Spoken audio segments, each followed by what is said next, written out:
नमस्कार दोस्तों, स्वागत है आपका हमारे चैनल पर। पश्चिम बंगाल की राजनीति में इस समय एक ऐसा ऐतिहासिक और भयंकर भूकंप आया है जिसने भारतीय लोकतंत्र और समूचे विपक्ष की राजनीति की नींव को हिलाकर रख दिया है। 15 साल तक सत्ता के शिखर पर राज करने वाली ममता बनर्जी का अवैध दुर्ग अब बाहर से नहीं बल्कि अंदर से ताश के पत्तों की तरह ढहने लगा है। 4 जुलाई 2026 को तृणमूल कांग्रेस की सबसे वरिष्ठ और ममता बनर्जी की सबसे वफादार मानी जाने वाली नेता चंद्रमा भ्रष्टाचार्य ने पार्टी के सभी पदों से इस्तीफा दे दिया है। यह कोई सामान्य राजनीतिक इस्तीफा नहीं है दोस्तों, बल्कि यह एक साम्राज्य के पतन का वह निर्णायक मोड़ है जहां पार्टी के अपने ही विधायक और सांसद दफ्तरों पर कब्जे कर रहे, ताले तोड़ रहे और खुद ममता बनर्जी को अपने पुराने साथियों को गद्दार कहना पड़ रहा है। जब देश के सबसे मजबूत क्षेत्रीय दलों में से एक इस तरह से बिखरता है तो इसका असर केवल एक राज्य तक सीमित नहीं रहता दोस्तों, बल्कि यह पूरे देश की राष्ट्रीय राजनीति और विपक्ष के अस्तित्व के लिए एक बहुत ही बड़ा खतरे का संकेत बन जाता है।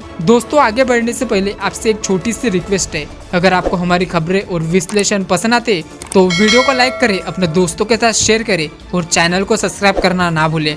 आपकी हर प्रक्रिया हमारे लिए महत्वपूर्ण है।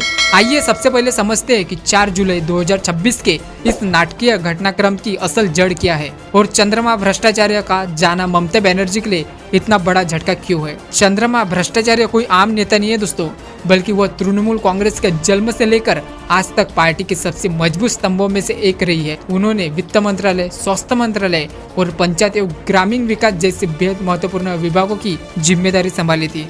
विधानसभा चुनावों में हार के बाद जब ममता बनर्जी ने पार्टी संगठन का पूरी तरह से पुनर्गठन किया तो 3 जून 2026 को सुब्रत बख्शी की जगह चंद्रमा भ्रष्टाचार्य को ही पश्चिम बंगाल का प्रदेश अध्यक्ष नियुक्त किया गया था। लेकिन महज एक महीने के भीतर ऐसा क्या हो गया कि जिस नेत्री पर ममता बनर्जी ने सबसे ज्यादा भरोसा किया था उसी ने पार्टी को हमेशा के लिए छोड़ दिया। इस इस्तीफे की पृष्ठभूमि में एक बहुत बड़ा अपमान और वफादारी पर उठाया गया शक छिपा हुआ है। इस विवाद की असल शुरुआत शुक्रवार 3 जुलाई की शाम को हुई, जब बागी गुट के विधायकों ने कोलकाता के ईस्टर्न मेट्रोपॉलिटन बाईपास पर स्थित तृणमूल कांग्रेस के बहुमंजिला मुख्यालय यानी तृणमूल भवन पर धावा बोल दिया। बाकी विधायकों ने पार्टी दफ्तर पर कब्जा कर लिया, मुख्य दरवाजे के पुराने ताले तोड़कर अपने नए ताले लगा दिए और वहां एक और बड़ा बैनर टांग दिया जिसमें ममता बनर्जी की जगह अनुरूप रॉय को तृणमूल कांग्रेस का चेयरमैन घोषित कर दिया गया। जिस समय बागी नेता यह भारी हंगामा और कब्जा कर रहे थे उस समय प्रदेश अध्यक्ष होने के नाते चंद्रमा भ्रष्टाचार्य तृणमूल भवन के भीतर भी मौजूद थी। आरोप है कि उन्होंने बागियों को रोकने के लिए कोई कड़ा प्रतिरोध नहीं किया और कुछ ही देर बाद वह चुपचाप दफ्तर छोड़कर बाहर निकल गई। जब यह खबर बनर्जी तक पहुंची तो वह बेहद ही नाराज हुई। चंद्रमा भ्रष्टाचार्य के अनुसार ममता बनर्जी ने उन्हें फोन किया और बेहद ही तीखे शब्दों में ताना मारते हुए कहा कि आपने खुद अपने हाथों से तृणमूल भवन बागियों के हवाले कर दिया। एक ऐसी नेत्री जिसने अपना पूरा जीवन पार्टी के सेवा में लगा दिया, उसके लिए अपनी वफादारी पर यह सवाल किसी गहरे सदमे से कम नहीं था। शनिवार को मीडिया के सामने अपनी पीड़ा व्यक्त करते हुए चंद्रमा भ्रष्टाचार्य ने स्पष्ट कहा कि जब किसी की ईमानदारी और वफादारी पर भी शक किया जाने लगे तो वहाँ टिके रहने का कोई मतलब नहीं रह जाता। उन्होंने खुद को एक विफल नेता बताते हुए ममता बनर्जी को अपना इस्तीफा भेज दिया और कहा कि अब वापस लौटने का कोई सवाल ही पैदा नहीं होता। इस्तीफा देने के तुरंत बाद चंद्रमा भ्रष्टाचार्य ने सीधे पश्चिम बंगाल विधानसभा पहुंची, जहां उन्होंने बागी गुट के नेताओं के साथ बंद कमरे में एक बेहद ही महत्वपूर्ण बैठक की। इस बैठक में विधानसभा के नेता प्रतिपक्ष रतवत बनर्जी भी मौजूद थे।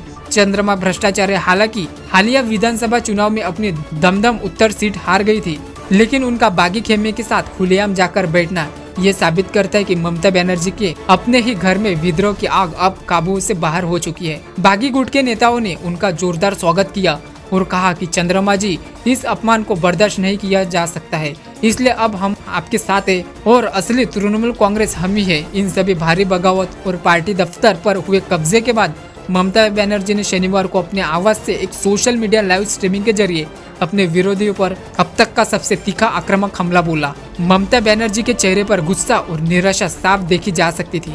उन्होंने पार्टी को छोड़ जाने वाले सभी बागी नेताओं को सीधे तौर पर गद्दार और नमक हराम करार दिया। ममता बनर्जी ने गरजते हुए कहा कि मुझे ऐसे नेताओं की कोई परवाह नहीं है जो मुश्किल वक्त में पार्टी का साथ छोड़कर भाग रही है। उन्होंने चुनौती देते हुए कहा कि अगर इन गद्दारों में सचमुच हिम्मत है तो वे पीछे यह खेल खेलने के बजाय वे सीधे भारतीय जनता पार्टी में शामिल हो और खुले मैदान में मुझसे मुकाबला करे। ममता बनर्जी ने इस बगावत को भारतीय जनता पार्टी द्वारा प्रायोजित एक गंदा खेल बताया।